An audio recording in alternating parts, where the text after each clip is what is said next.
hook right there. Respect that. Fam, you know, before we even get to the ads and the sponsors like that, is that one of those ones you wrote on in the studio, or that's one of those ones when you're there, you're like, yeah, that's what I'm going to say. Yeah. It was more, it's a little bit of, I'm not going to lie, like I wrote like the first 3 bars and I got in the booth and I just sauced the rest, you know? Yeah, I feel like it's one of those ones, you know what I'm saying? And I'm really happy to have this gentleman in the building here today. And big salute to our sponsors, Astro Pink. If you know, you know. Check them out on their website, myastropink.com, or you can check them out on Instagram, astro_pink. You know what I mean? Astro. Keeping us toasty. And also, speaking of keeping us toasty, I want to give a big salute as well. This episode is brought to you by Sovereign Selections. You know what I mean? They're over there by 70 Dundas Street on the 2nd floor next to the Burrito Boys. All right. You know, big up to them. They're actually right next to the Rock the House Barbershop. You can see their shop right there. And they got a mad selection. Toronto's only Aboriginal dispensary that specializes in quads and super quads. Okay. There's a promotion going on right now. When you spend $100, you get a free HQ, and they have a loyalty program. When you buy like on your 10th purchase of flour, you get a free purchase. All right. So hit them up on their Instagram, Sovereign Selections. And like I said, 70 Dundas Street East, 2nd floor beside the Burrito Boys. I'm really happy to have this conversation here because this gentleman, not to diss any other people who I do interviews with, but like, I don't like everybody's music that I do an interview with. You know what I'm saying? But this is a gentleman that I really like your fucking music, bro. Respect, fam. You know what I'm saying? I actually appreciate that stuff, though. Yeah, fam. And I appreciate that you're out here putting out real tunes, and I'm really excited to be able to have a conversation and talk about it with you.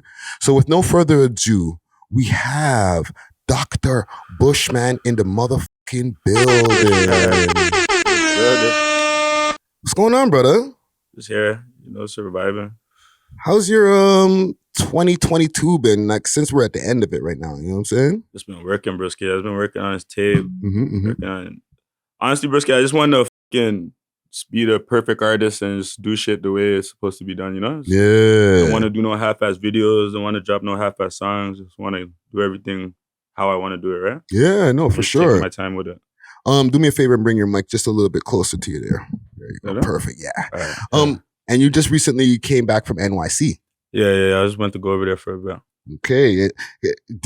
Is it okay to give us a little bit of what happened on your trip? Because I know it's not just, none of us as artists or creatives just go there just to go chill. Yeah, for sure.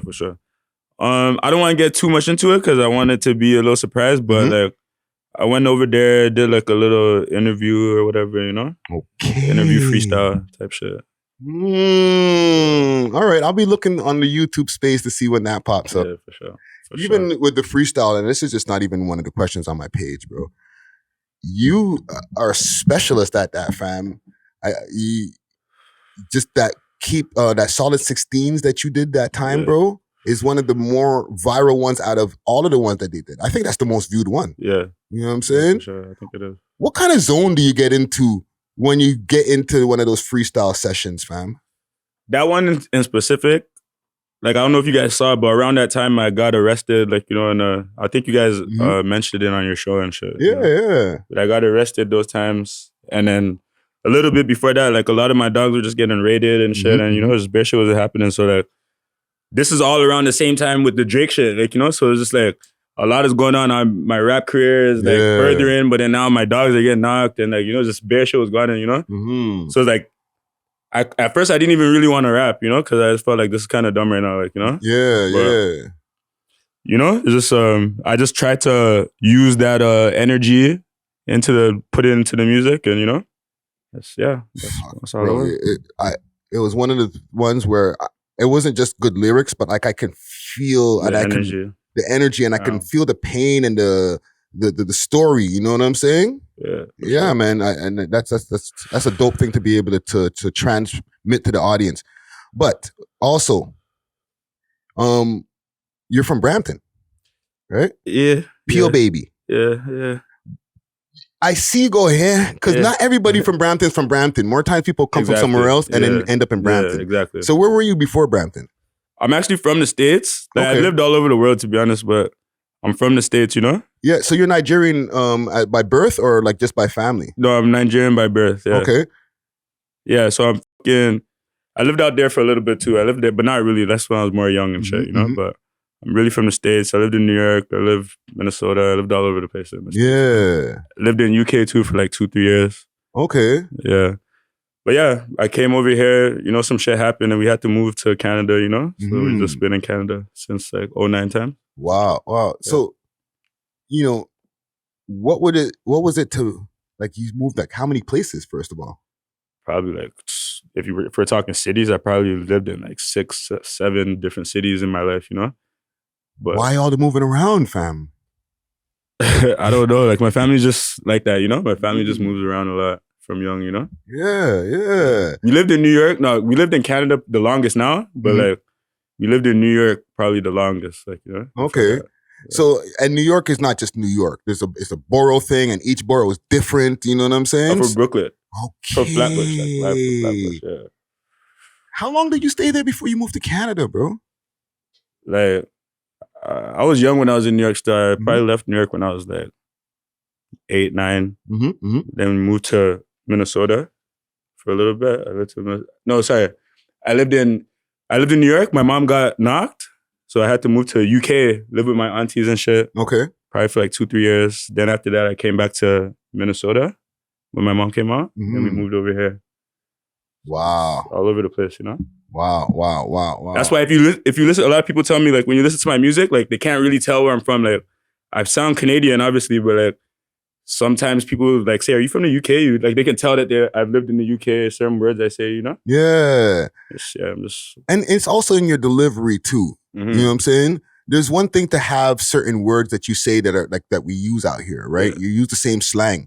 But the way that you deliver it doesn't sound like the average Toronto, or not average, but just like a Toronto artist. You don't need the headphones. We ain't doing any more music. It's just tripping me out a bit. Yeah, you could take them off. Right? Yeah. So maybe it's some of that too, right? And I feel that some of that must come from all of the different places that you moved as well. Then 100%. Yeah. Because no matter where I've lived, I always was in love with music, and you know, like, I don't know, like, not everyone has experienced this, but like, music is different everywhere, you know? Like, everyone has their own like style in every city. Like, everyone has their own like way of cadences and everything, you know? So it's like, I've kind of experienced that, and like, it made me have a love for music probably deeper than a normal person, you know? Yeah, because like, okay, you know, you're living in New York up to like 8, and then you went to Minnesota after. So then, what city were you in where you just started discovering that you you could make music? Always that. Because you started from like 8 making music, no? Or like 10? Like, I'm not gonna lie, brother. I was like I was that kid. I was like 3 years old. I knew all the words to fucking Tupac. You know the Tupac Greatest Hits album? Like, I'm spinning that shit word for word. Yeah. Hail Mary, blah, blah, blah. I'm spinning that shit live. Like, you know, I'm cussing and shit. Everyone's like fascinated that I'm able to like the memorization. Say exactly. You know what I'm saying? Say like, Get Rich or Die Trying, all that shit. I knew all that shit like off the top of my head, you know? So it's like, I always had this like gift, I guess, for music and shit. You know what I mean? But then, no, keep going. When I went to Minnesota with one of my homies there, he was like probably like 13, 12. He was making beats and shit because he was like a local rapper too, like a local 12-year-old, you know? And whatever. He just showed me how to make beats, and I was making beats from then. Then I went to, when I was in Nigeria, my uncle is actually, he's actually one of the first Afrobeats artists ever. Like, some people look at him as like the first Afrobeats artist. His name's Tony Tatula. Yeah. He's like probably the first Nigerian, like, there were artists before him, but he was the first like independent artist. Like, I'm just gonna make a video and just like, you know? So people look at him as like the first Afrobeat artist, but like, and he's pretty big in the game too. Very, very big. Everyone knows him. Like, everyone knows him. South Africa, he's big. Yeah. But like, I showed him whatever. I went to go check him and shit, and like, you know, he had the little Fruity Loop shit on there, so I just started twerking it. Came back to Minnesota, and I just started making beats. Like, you know. Wow. Since then, I just was making beats. Then I came to Canada. At first, I wasn't a rapper, you know. At first, I was just the beat guy, you know? I was making beats for all these guys, like Hyper. You guys know Hyper? Remember Hyper? Yeah. I used to make beats for him and shit. Like, you know, I made beats for Hyper. I made beats for a couple guys in the city, you know? Wow, fam. Yeah. Wait a minute. The tune that Hyper has the music video for there, like his biggest one there. Did you make that beat? Money Up? Yeah. No, I don't think I made Money Up. I made one of his beats. I don't think it was Money Up. So, okay, besides Hyper, who else did you make beats before you started rapping?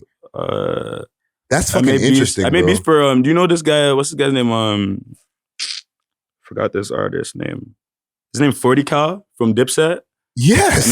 I made a beat for him back in the day. That's crazy. I made like random beats for like random people, to be honest, like, you know. Okay, let's stay there for a second, okay? Because we got time to get through the fucking full Bushman story. At the time, did you even have any thoughts of wanting to be a rapper when you're like getting your beats out to people at this point? Like those times I was more like shy and like I wasn't outside those times. I was just actually a producer. I wasn't doing nothing at all. So like I always knew I can rap probably better than some of these guys. Like, you know, but like I'm not about to be no fucking rapper. Like, you know? Really? Yeah, no, I wasn't trying to be a rapper. I just knew I could rap.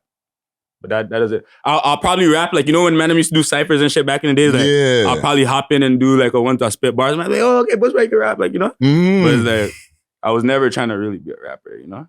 That's fucking hilarious. I'm not gonna lie, you know what made me be a rapper?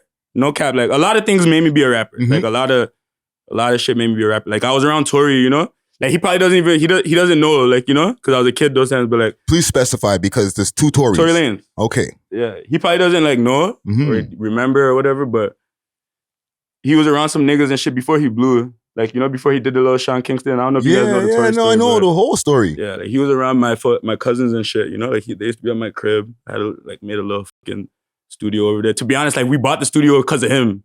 Like, you know, like they were going around him and like, yo, let's go, you know? Yeah. So like that really motivated me to like start like really rapping and shit. And then I met Hyper and them and they were rapping and Hyper was very passionate about music. I don't know what happened, but you know? Yeah. All that shit motivated me. Nav and them I used to, my first studio I ever recorded at was with Trouble, who is one of Nav's like engineers, you know? So at that time, like I used to go record over there before Nav blew and shit and they used to show me Nav's music. I'm like, yo, this guy's hard. This guy's better than like, it's not like Toronto music, like, you know what I'm trying to say? And like, probably the first 2 times over there, they played me his tracks. The 3rd time I go over there now, they played me the song with him and Travis Scott. Remember that? Unreleased, you know? Yeah. So I'm like, whoa, he has a track with Travis Scott. This guy is off this, like, you know? You know, and he's off you this. Still didn't rap at that point No, hear this now. That was the last straw. I swear to God, the NAV shit was the last straw. It's so funny. I just linked up with one of his homies like 2-3 days ago and I was just telling him the same story, you know? Fucking after the NAV shit, Nav dropped a song on, remember MWorks? Yes. MWorks had a little audio page called MWorks Alive, you know? Yeah, but a lot of people didn't really take it in. Yeah, you know? But I dropped a song on there with my homie and Nav dropped a song on there the same day, like, you know, called Diamonds. Nav's track Diamonds, you know? And my track got more views than Nav's. Like on the first day, like Nav's shit got like 5 bills and mine's got like 3 racks, like, you know? Yeah. So like that shit motivated me. I'm like, yo, if I get more views than this guy, like, nah, because the guy's track's hard. Like, you know what I mean? Like, yeah. So that's what made me start really, like, from then I just started dropping tracks and shit and doing videos. And, that's crazy. So when you first started making music, like your own music, were you making your own beats for your music or did you start seeking out other producers? You know, it's funny, I've never ever went on one of my beats. Really? You know why? I'm very like a perfectionist, you know? So I don't want to go on a beat.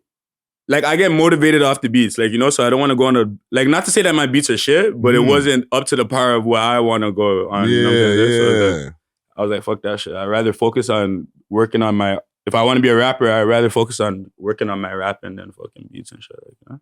Because beats is very time consuming, you know? Yeah. Very time consuming. So do you still got beats? Like on stash?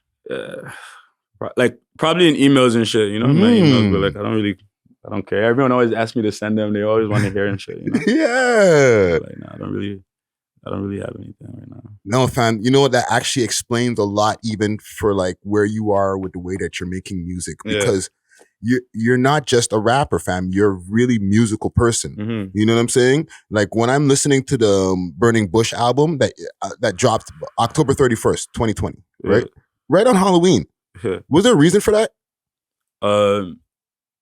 Why I dropped it on Halloween? Yeah.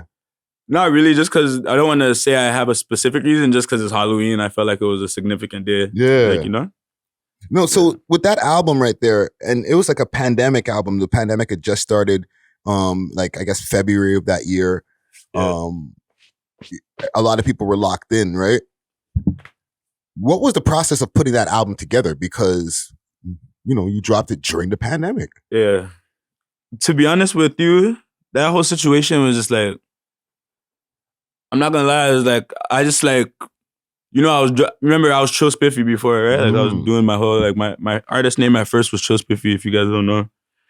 And shit.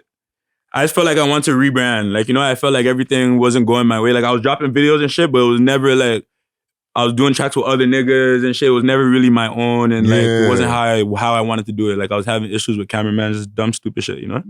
So I'm like, yo, I don't like how I just did this. Let me rebrand, come with a different drip and like show them, be more serious, you know? Yeah, so that's basically what I just did, you know? I just did that, yeah. Yeah, and like just the way that you approach a lot of those songs, this like different flow patterns that you use on those songs, fam. You know what I'm saying? You don't just have one way of flowing. You know what I mean? Sure. Is that an influence of the different places? Like how much of your Nigerian influence goes into your music? Is there too? I don't know. I feel like, I don't know. I feel like Nigerian artists, like even when I listen to the local artists and shit, like the guys who are Nigerian that aren't even like trying to do Afro, I feel like Nigerian artists are like more not scared to, not even Nigerian, African artists. Like they're not more scared to come out boxes and shit. Like, you know? But like, that's just how I feel. But me personally, I don't know. I just love music. I don't just love like rapping, you know? Like I listen to everything. I listen to fucking, like I come from listening to Jadakiss and SP and like, you know, like the gritty shit, like AR, like everything, whatever the man were bumping back in the days, you know? Like Gucci, all that shit, you know? Yeah. But at the same time, like I was a producer, you know? So like I'll listen to fucking Katy Perry for the instrumental. Like I'll listen to certain shit just to sample the beats or like, you know? I listen to everything, like blues, any type of music, you know? So like I'm a real music fan. So like I'm not scared. There's a lot of songs, like even if you guys listen to the album when I dropped the album, I have like some songs where like I'm referencing what do you call it? Techno music and shit, like, you know, like, so, you know, like, yeah, you know, I'm referencing those type of songs. Blue Man, like, Blue Man, yeah, you know? All that type of shit, you know, like, I want to make music, you know, I don't want to just be rapidy, rippity, you know? Yeah. Anyone can do that shit. And even on the album itself, you only had 2 features on there, right? On mine, yeah? Yeah, I know, right? I know. MT Cassius and YG. Why only those 2 features, fam? Honestly, I wasn't even going to get YG at first because I didn't even want to have no features, you know? Obviously, I was going to get MT because that's my dog, right? But yeah, because you guys have a bunch of tunes together. Yeah, for sure, you know? Because I really wanted to just be pissed and just show them, like, yo, like you guys are not harder than me, like, you know what I'm saying? So I just wanted to just drop tracks, you know? Yeah. But I felt at the same time, let me get YG on here too so that they see that, you know, like, I'm not just like, you know, I'll fuck with the Toronto scene too, you know? Like, you know? I don't want to be a Toronto rapper. That's why I don't want to, at first I didn't even want to come on here. I don't want to come on here and I didn't want to do songs with a lot of these guys because I didn't want to be compared, you know?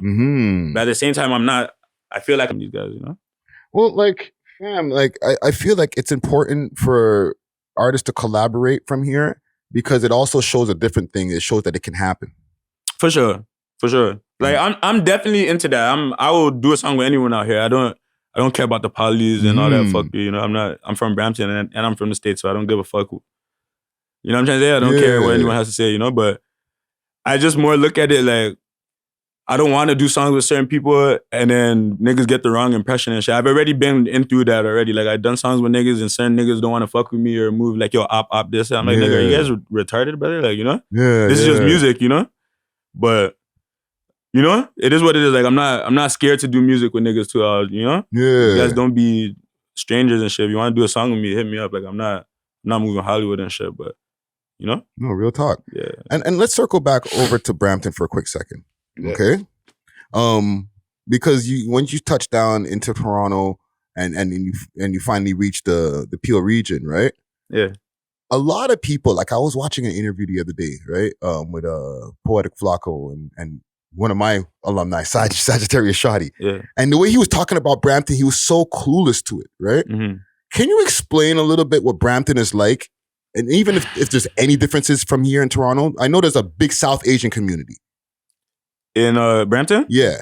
Like very South Indian Asian, guys, Sri Lankans, all like there's a lot of brown guys. Yeah, like that's pretty much like, to be honest, like Brampton, I said this on my last interview with Keep Six, and like people were getting at me saying, yo, this guy said Toronto is blah, blah, blah. Mm-hmm. Like, to be honest, Brampton is not that much different from Toronto. Why? Because everyone who lives in Toronto, in Brampton, is from Toronto or from somewhere around Toronto. Like, yeah. You know, like, it makes sense. Like, you guys are from Toronto, you fucking caught a body, you fucking moved to Brampton. Yeah. There's big houses in Brampton, you're trying to escape the hood, you go buy a house in Brampton. Yeah. Like, that's what's going on. Like, you know, a lot of these rappers that are saying, repping this gang and that, they live in Brampton. We see them in Brampton. Mm-hmm. A lot of your favorite rappers that you guys are saying, RP this guy and I'm smoking on this guy, he died in Brampton. Like, you know? Yeah. Brampton, if anything, I feel like Brampton is more dangerous than Toronto, because Brampton, you'll be walking outside feeling like you're safe and then just headshot. Like, you know? Wow. Toronto, you know where you're not supposed to go. Like, Toronto, That's a fact. You know what I'm trying to say? Toronto, you know,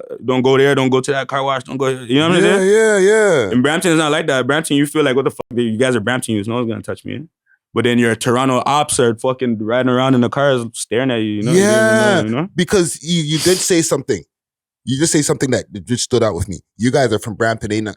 Because it had that reputation for a long time. Yeah. That Brampton, and Saga Man's got a piece of that rep too. Like, you guys have backyards and whatever. Like, what the don't fuck? get me That's wrong. not hood. Don't get me wrong. There are fucking waste goof niggas in Brampton who live in rich houses that try to move sick. Like, they try to move like they're on shit. Like they're sturdy. Like they're sturdy. Like, you know, it's like whatever. But at the same time, there's niggas that live in those big houses who their dad caught a body. Mm-hmm. And like they're just living there, and all their cousins come from the Vern or come from wherever block, and now you know, it's like that, you know. Mm-hmm. So it's not what you think. Yeah. But at the same time, there's a lot of goofy shit. It just depends on where you are, you know. You might, you know. Mm-hmm. And in the end of the day, it still is the suburbs, you know. It's like I said, I'm from New York, so I know what the trench really is, you know. Mm-hmm. But I know I live in the suburbs, you know. So I know, you know what I mean? Yeah. Like, I've seen the best of both worlds, so I don't really care, like, you know. But coming from the States, when you first got here, what was it like when you first? Because Americans have like, Canada, y'all got igloos over there? Listen, brother, when I told everyone in the States that I'm coming to Canada, they're like, yo, this nigga about to be riding moose and shit. This nigga about to, you know what I'm saying? Like, you know what I'm trying to say? Like, that's the perspective. It like, technically, it kind of is like that. Well, a lot like, of some places are like that. There's no moose and shit, but like, the way they look at you guys in America, you guys kind of a little bit are like that, but not really. Not really, though. It's like, Canadian people are like very... You guys are very nice people. We are. But at the same time, like, you guys are just Canadian. Like, I can't explain it. Like, you know what I'm trying to say? You guys just understand Canada, and you guys don't understand, like, not everyone. Like, some people get it, but like, you know, like, some people only understand Toronto. They only understand their block. They don't leave there. Some niggas live in Toronto and they've never been to Brampton. Yeah. They've never been to fucking... You know what I'm saying? No, for sure. You know what I mean? And like, I feel like that's a Canadian mentality. Like, you know, American niggas know, like, New York niggas go to Miami all the time. Go to Atlanta. Yeah. You know what I'm saying? Like, there's more places to go over there too that are popular. For sure. You know what I'm saying? But you got like, 50 different states and how many cities that you can go to Las Vegas and get lost. But Toronto niggas don't even go to Montreal. That's a lot of time. Like, you know? That's a fact. You know what I mean? Like, it's just now that I feel like now because of the Instagram era, now niggas are feeling like, oh, yo, let me go to Atlanta. Yo, let me go to Cancun. And, you know what I'm trying to say? Like, but niggas were not trying to do that shit before. They're not trying to leave there. They're not trying to miss a WAP. They're not trying to fucking, you know, they're on the block, right? Yeah, no, you're right. You're right. And even like with as you're growing up and stuff like that, and you're getting through in life, you talk a lot about being off the porch. When did you jump off the porch, fam? This episode is brought to you by Sovereign Selections, 70 Dundas Street on the second floor next to the Burrito Boys. All right. You know, big up to them. They're actually right next to the Rock the House Barbershop. You can see their shop right there. And they got a mad selection. Toronto's only Aboriginal dispensary that specializes in quads and super quads. Okay. There's a promotion going on right now. When you spend $100, you get a free HQ, and they have a loyalty program. When you buy like on your 10th purchase, a flower, you get a free purchase. All right. So hit them up on their Instagram, Sovereign Selections. And like I said, 70 Dundas Street East, second floor, beside the Burrito Boys. Fam, off the porch, like it depends on what off the porch is. Mean like to you. Like, and I'm not even trying to say without any kind of incrimination to yourself. When did you start at a young age, like getting involved in the street shit? Like like I don't know. Like I kind of got involved in street shit probably like in high school times here. Yeah, yeah. Like, you know what I'm trying to say? Like high school times. Like I was always around street shit because I'm from New York. Like, you know, you see street shit, you shoot-ins, whatever, like whatever, you know, like, you see shit, you know? But it's like, I wasn't involved in that. Like I wasn't involved. I was a good youth. You're a kid at the time. I was a kid, you know? Yeah. Not even a kid, I was a good youth. I've always been a good youth. Like I'm a good person, you know? I'm a good nigga.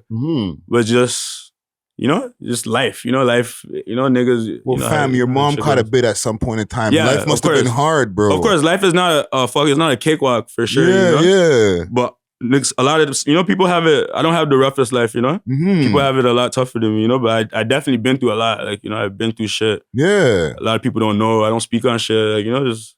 Well, you've been asked in other interviews about the scar that you have. Yeah. It's a very prominent scar. Yeah, You for sure. You have still not divulged where it came from. Yeah. The scar is because niggas in the streets know the story. Like, you know, it's like, obviously the fans and shit want to know the story. The niggas in the streets know the story. Yeah. Like, I don't want to speak on it too tough, but it's like... And you don't have to if you don't want to. Yeah, for sure. It's like, you know, it's fucking just snaky shit, you know? Like niggas in the, you know, just crazy niggas and shit. Like, niggas, honestly, to be honest, broski, like, I don't want to get too deep into it, but it's like, you just have to watch who you keep around you. Yeah. That's the best thing I can say about the face shit. Like, you know? It's yeah. It's not, I never had no problems with nobody in the streets ever. Like, you know, no one's ever fucking tried to fight me or try to do nothing, put no harm to me or nothing. Yeah. You know, the niggas fuck with me, you know? Yeah. It's just fucking whatever. Niggas just, only a nigga who you would let close enough to you could do harm like this to you or something like that. For a nigga like me. Yeah. You know what I'm saying? Like I wouldn't let a op do something like this to me, you know? Only a nigga who, you know what I'm saying? Yeah, no, for sure. So that's the most I can speak on that situation. No, fam, and that's all we need, fam. Like, I think that's whatever is not said doesn't need to be explained. For sure. You know what I'm saying? Yeah. And you know, as you're growing up and stuff like that, you started having kids and stuff, right? Yeah. How did having like your first child change you? Made me go way harder, brother. Made me go serious, be more disciplined, you know, just all that shit. Like, you know, niggas always on some young boy shit. Like, always been like getting money, always been hustling, always trying to fucking make something happen for yourself, you know? But it's like, you know, you might fucking go sell this and that, you make a little profit and you fucking just go buy J's or you go to a party, spend $1. It's dumb shit, you know? Yeah. Once you have a kid and shit, there's no more of that. You're like, fuck these bitches. I'm not gonna chill with this nigga. This nigga just makes me spend on my bread. You know, so let me cut down on the smoking a bit, like, you know? Yeah. It's all that resilient shit, you know? Yeah, your priorities start getting into a straighter place, you know what I'm saying? For sure, that's all that shit is to me, like, you know? Nah, man, I fuck with it, bro. Yeah. Do you consider yourself a loner? 100%. Like, you know when they say popular loner? That's literally me, like, everyone wants to chill with me. Everyone wants to like fucking fuck with me and whatever. Some niggas don't want to fuck with me or whatever, but I don't want to fuck with nobody. I don't want to chill with no one. I want to say hi to you guys. Bye. That's it. I want to go about my business. I don't want to chill with no one. I don't like people, like, you know? People are fucking annoying and manipulative, you know? I think I don't like... when people talk too much, I just stare at them. You know, I feel like people talk too much. I don't know. I like to be by myself, like, you know? Yeah, no, fam. Listen, from a loner to a loner, I understand. You know what I mean? You know what I'm saying? I know a lot of people, but I spend most of my time dolo. You know what I'm saying? And you know, listen, fam, again, I'm going to tell you that fucking Burning Bush album, to me, and I don't give a fuck what anybody says. They can come for me if they want. It's a masterpiece, bro. Yeah. You know what I'm saying? Because people will be like, yo, fam, it's a masterpiece. Every track is fire. Like, every track is fire, right? Well, what's the problem with that? Why do you guys feel like, why can't every track be fire? No, because you know what the problem is? Niggas would be like, oh, you D-riding. Like, nobody likes to give flowers, right? Because it's like, there's a problem in the city, broski. You know, it's not just the city. It's I think it's a hip-hop culture thing, fam. It is a hip-hop culture, but in this city, it is definitely a hip-hop culture thing. Like, don't get me wrong. But this city is worse. Yeah. You know why this and not there's other cities that are bad like this too. Like, you know, there's a lot of hating ass cities, you know? Yeah. But this is a hating ass city. Like I've lived places, broski. I'm telling you, like Toronto niggas are so like a nigga, broski, these guys in the comments, instead of like sitting down and fucking, not to sound cocky, broski, but like fucking like appreciate greatness. Like appreciate greatness, broski. Like you guys will say, nah, he didn't do it like this. He didn't do it like my boy. My boy did it like this. He's funnier than him. He dances better than him. Yeah. Broski, I'm not a dancer. I'm not that funny. I'm a good rapper though. Yeah. That nigga that you're trying to tell me to dance like, or you're trying to tell me that fucking, oh, like, he's cooler than him, he's funnier than him, he's whatever. Broski, like, he can't rap better than me. Yeah. That's what I came here for. I came here to rap, broski. I didn't come here to fucking do all that shenanigans on the internet and do all that. I don't care, broski. I just want to drop my... I always tell Keep Six, like, Keep Six will say, do this. I'm like, broski, I'm not doing that. Like, I just want to drop my songs. You know what I'm saying? Like, I just want to drop... Once I drop my album, I feel like, yo, when I drop my album, then you guys will get it. Like, you know what I'm saying? Yeah. That's it. And you're working on a new one, obviously. Of course. Okay. This one's about to drop right now. I have enough music in the void, you know? I'm just very selective and shit. Like, I make music just to like make music sometimes, you know? Just, yeah. Not everything's gonna be released and shit. Sometimes shit is just to practice. Sometimes I might try experiment a new flow, like, you know, just shit like that. Yeah. And in your music, I hear a lot of like just pain, and not just pain, but like experience. Right? Yeah, that's what I try to do. That's why, sorry to cut you off. Yeah, no. That's why I named my shit Canvas. Cause like the way I try to rap, like I try to like say shit in a way where it's like painting a picture instead of like it's not really just like a bar. Yeah. Like, I can say a bar. I can say the hardest bar right now, but I'd rather say it in a way that you like know, like you can see what I'm saying, even if you're not, you know what I'm saying? No, like you mentioned the store that you might be in front of, everything like to to fit the bar in, rather than just saying, oh, I fucking be standing out in front of this place. Like if I'm saying, oh, I'm standing in front of Tim Hortons now, a white guy who doesn't know what happens in front of Tim Hortons, the way I say it now, he's gonna be like, oh, that's what that guy was doing in front of Tim Hortons. Like, you know what I'm saying? You know, it makes sense to him now, like, you know? And I found out about, I didn't find out about, I've been re-reminded about mad OT places. Yeah, you know? I'm like, oh shit, yeah, Sarnia, all these places. This nigga, this guy's putting OT on the map. Yeah. But niggas know what I'm talking about. Like, that's why you guys like resonate with that, right? Like a lot of niggas are on that, so they know. No, but it's not just, you're not just saying, yo, I'm OT. That's a cool bar. That's fine. Right? Exactly. I'm painting like, the picture. Exactly. You're like, you know? in this, you say the name of the town and it's just, it sounds like a small town. Yeah. You know what I'm saying? Yeah. Obviously, some of the places I said in there, like I didn't go to every of those places I went to, you know? But you know, it's just to paint the picture, you know? You guys I fuck get with it. it. Like the niggas outside, I'm road running, like, you know? Yeah. Yeah. But I say all that to say, do you feel that you experience any kind of PTSD? 100%. And if you so, 100%. How does it appear though? Like how does your PTSD show itself? Shout out to our sponsors, Astro Pink, always coming with that loud. Check them out on their website, myastropink.com, or you can hit them up on Instagram at astro_pink. If you know, you know. Like, I don't know if it's PTSD, anxiety, I don't know, whatever the mental terms is, you know? But I just don't trust niggas. Like, I don't, you know? Like, fucking, people be thinking that, like, I'm trying to move Stush or I'm trying to move Hollywood or something. It's like, I'm not moving Hollywood with you guys. Like, I don't trust niggas. Like, I might genuinely want to fuck with you and start a conversation with you right now. Yeah. You know? But, like, the wrong thing will just make me like, yo, fuck this nigga. Like, fuck this conversation. Like, you know? You might say something the wrong way. Like, a lot of times, like, my bitch has to, like, motivate me to, like, conversate with people and, like, you know? That's just how I look at it. It's like, but at the same time, I'm not antisocial. Don't get it twisted. Like, I know how to fucking... Yeah. I can control the room. I can make everyone laugh. I can swerve on the hose, like, whatever, you know?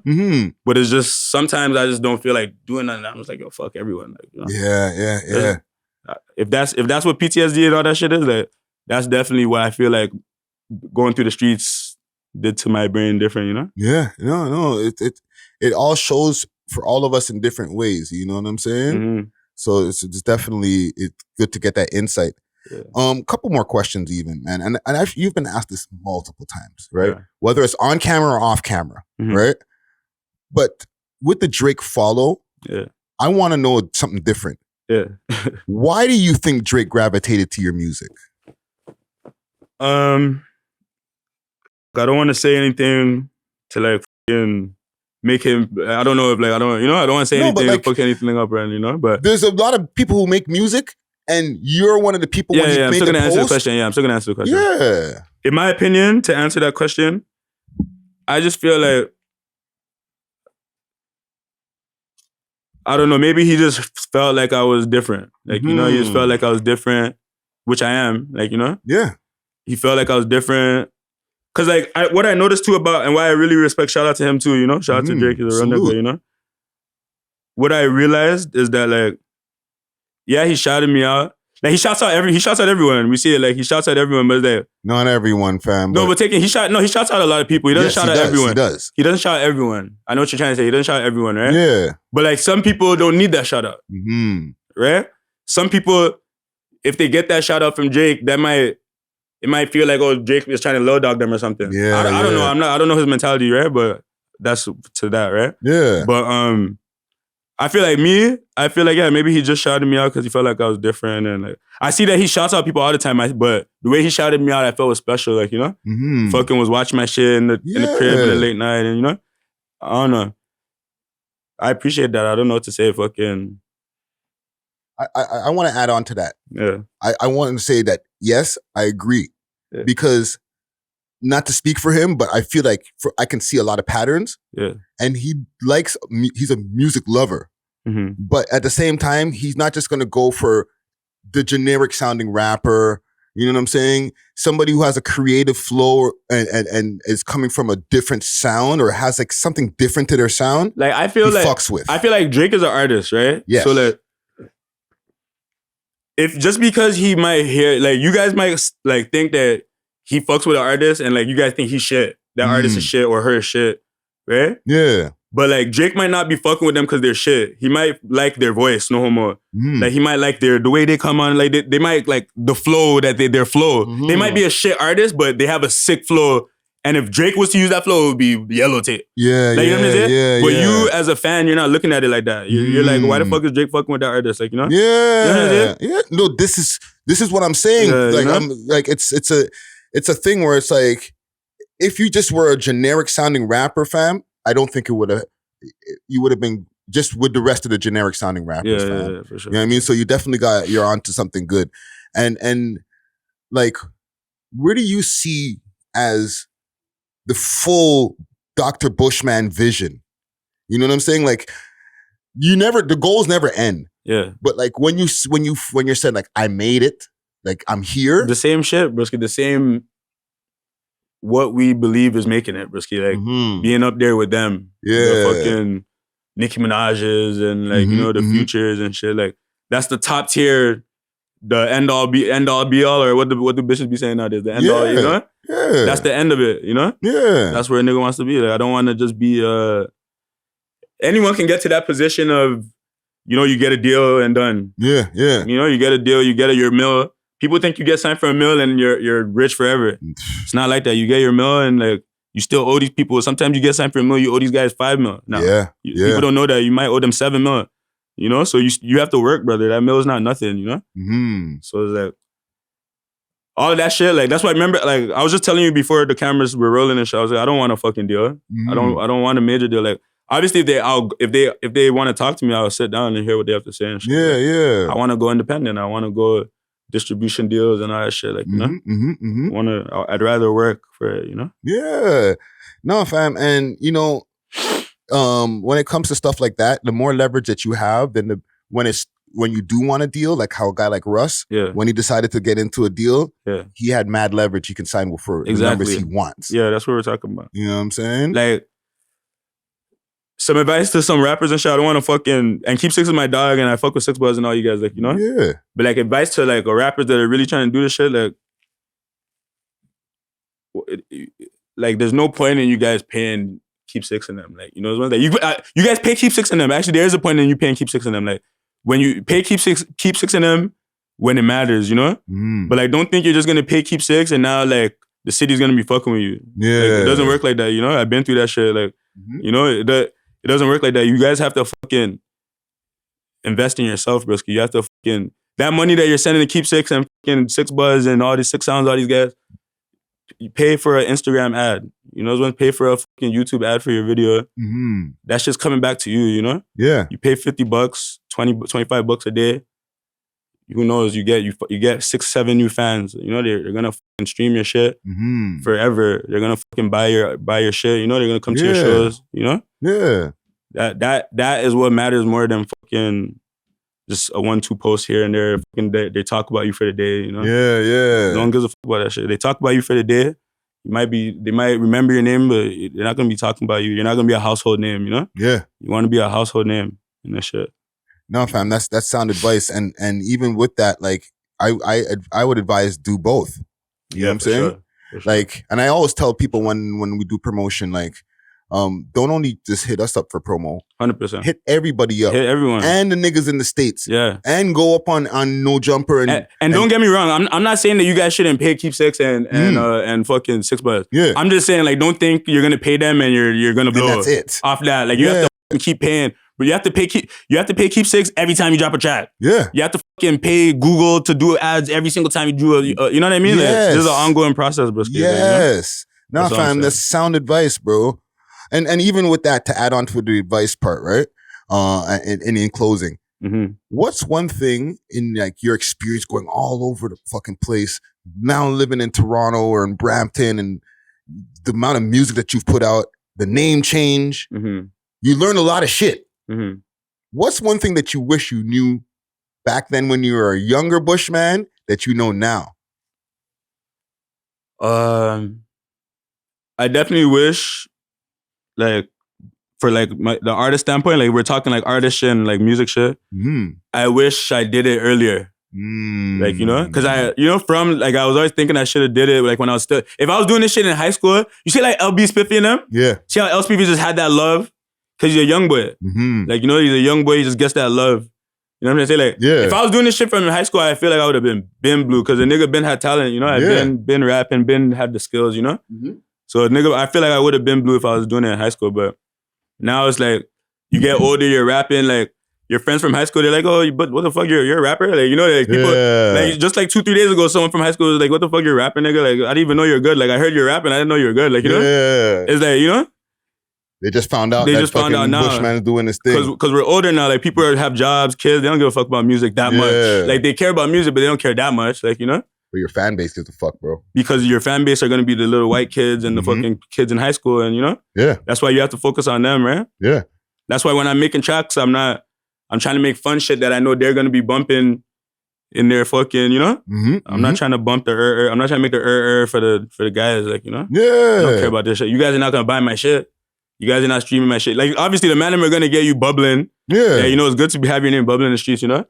But, like, when it comes, if you want to make bread in this shit, it's about the white kids and the fucking, you know? No, it's just about creating a vibe that everybody can get into. No, for sure. For sure. It's about everyone. It's about everyone. No, but like, I know, like, you know? Just to share what I'm agreeing with what you're saying. You have to remember that the white kids are going to be listening to this too. That's a fact. When you're writing down in your notepad or when you're spinning freestyling, you have to remember the kids are going to listen to this. Like, You don't want to scare away the fucking the customers, bro. You know, and you don't want to scare away the fucking whoever's going to want to spend money on you. Yeah, like, you know what I'm trying to say. If you're doing this in a business way, right? Like, you know, no, fam, and it's working because, you know, you're doing shows, you know what I'm saying? You recently just performed, you know what I'm saying? Which is not a thing that a lot of Toronto rappers get to do. Yeah. Right?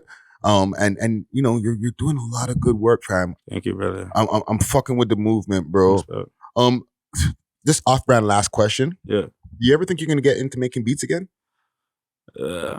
Maybe. Like, for me to, I don't know, broski. Maybe I'll make beats. Like, you know, I'm just not on that right now. You know. I'm not on that right now. Like, I'm trying to fucking perfect my sound and, like, you know, I'm trying to like lock in. I'm trying to do features and shit with artists overseas and shit. Like, you know, that's what I'm focused on right now. Like, beats and shit, I'll definitely do beats, but I feel like that has to be like special. Like, you know, if like, I have to do a fucking beat with murder beats. Yeah. Like, you know, I have to do some crazy shit like that. Like, you know? Well, I want to ask you a favor. Once you get your first, let's say, 10 mil, and you got your own studio in the crib and your mansion and shit like that. Yeah.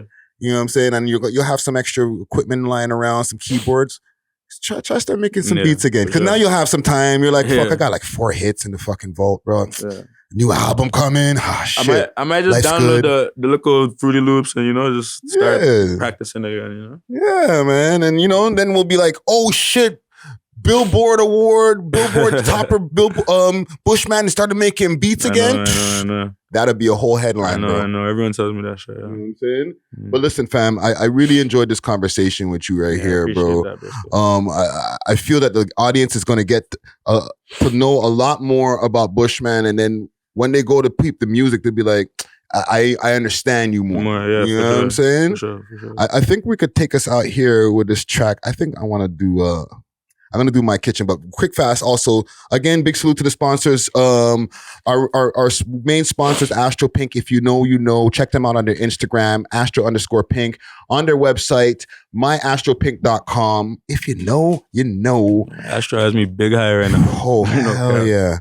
Listen, all the time. And also, big up to our, this episode is here brought to you by Sovereign Selections. You know, 70 Dundas Street East, right above, right upstairs, okay, on the second floor, next to the Burrito Boys. Check them out on their website, on their Instagram, Sovereign Selections, or at Sovereign Selections. They're doing promotions right now, $100 and you get a free HQ, or the loyalty promotion, when you get 10 orders, you get a purchase free. All right, so salute to all of them.